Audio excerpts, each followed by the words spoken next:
কি হয়েছে গো, তুমি ব্যাগ গোছাচ্ছ কেন? আমি বাড়ি চলে যাব।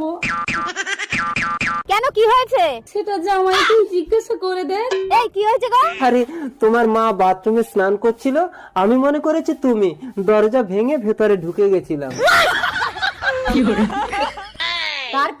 তারপরে তো অজ্ঞান। ও মা, তুমি কাঁদছো কেন? ও তো অজ্ঞান হয়েছিল, কিচ্ছু দেখেনি।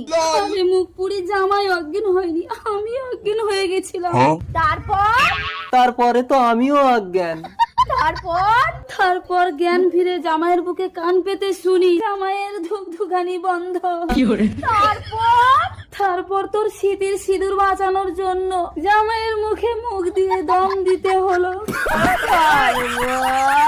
खत्म। দম দাও, মুখে দম দাও।